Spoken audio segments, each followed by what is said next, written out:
Hi guys, it's Alex here from Hellfire Jack. Hope you're all keeping well. Just thought I'd take the opportunity to do a quick rig rundown. Often get asked quite a lot of questions after gigs, given the number of amps and pedals and cabling and what have you going on stage. So here we go. Okay, so let's start off with the amp setup. So I use 3 amps, so 2 guitar amps and 1 bass amp as well. So to begin with, got the Matamp GT40.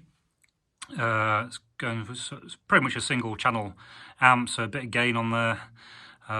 Going into a 2x12 Matamp cab, which has got Celestion greenbacks in there, using the FX loop as well, which I'll go through when we get onto the pedalboard. In terms of the other guitar amp, we've got an orange Thunderverb 50, limited edition, because it's white. That's all that makes it limited. Just using channel A on this amp, and that's running into a Matamp 115, which has got an Eminence Big Ben speaker in there. And then finally, in terms of the bass rig, we've got an orange OB1300, fair bit of gain going on there, and bringing it in with the blend feature, quite a bass heavy EQ, and that's going into a Matamp 2x15. Absolutely no idea, to be honest, what speakers are in there, but it seems to do the trick.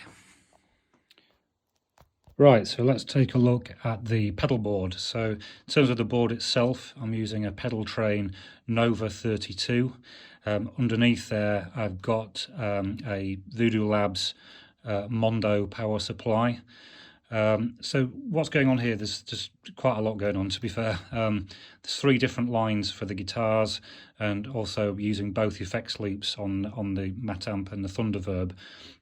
So start off down this bottom right hand corner. So that's where the guitar input is coming into the bigshot ABY, which is essentially just a non-buffered signal splitter. So from there, so output A on the bigshot is going into essentially my distortion type effects line for the Matamp. So at the start of there, I've got a Keeley fuzz bender, I've got a Barber Electronics Trifecta fuzz, an echoplex preamp, an EHX micropog, and then a Boss tuner at the end there. Now, I might be wondering why I put my tuner at the end rather than at the beginning where you would normally expect to put it, but the bottom line is that the fuzz, particularly the fuzz bender, really doesn't like a buffered signal coming in there. You'll find that with fuzz faces a lot and other fuzz pedals. So because the bigshot ABY is true bypass, there's no buffer in there at all, seems to sit quite comfortably. But if I put that tuner before, it just sounds like gash. So hence why it's the tuner's down that end. It also then puts a buffered signal back to the amp, because I've got quite long cabling, so it just gives it that kick up the arse that it needs to get back into the amp. So that's the first line going into the Matamp. So from output B is actually going up into this orange amp detonator. Now that's another signal splitter. So what I'm doing here is splitting that signal again from the input from the guitar.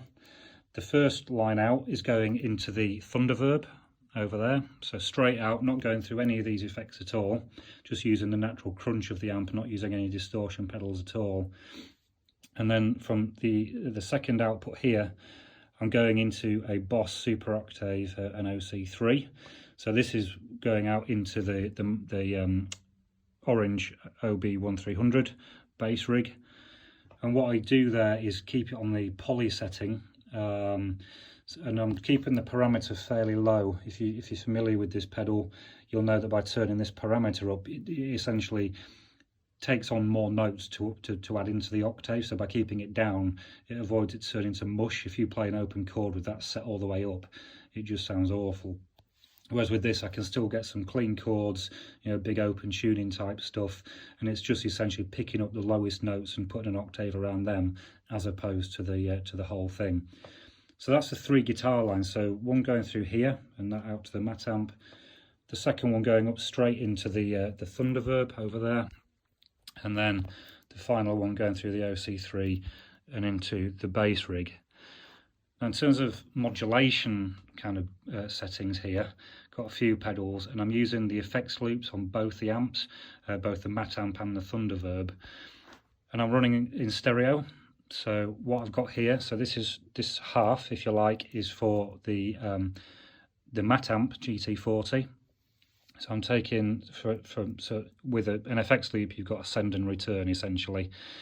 So in terms of the send, I'm going from the Grand Orbiter, which are Earthquaker Devices phaser pedal. That's then connected into the sort of first half of the stereo mix for the TC Electronic Flashback X4, and that goes out to the return of the Matamp effects loop. What I'm using this second half for is for the Thunderverb. So you'll see here I'm using the other half of the stereo mix for the Flashback X4, but I'm also using another delay, which is a Boss DD7 digital delay. Now I tend to have this running on the Thunderverb all the time, just at a very sort of low feedback setting, so just getting a bit of a slapback, and it just fills the sound a little bit. So running that in stereo, the benefit of running the flashback in stereo is that I can get a ping pong. So I can almost get a delay bouncing between the Matamp and the Thunderverb, which sounds really cool if you're you know, playing on a wide stage, particularly. Sounds really good.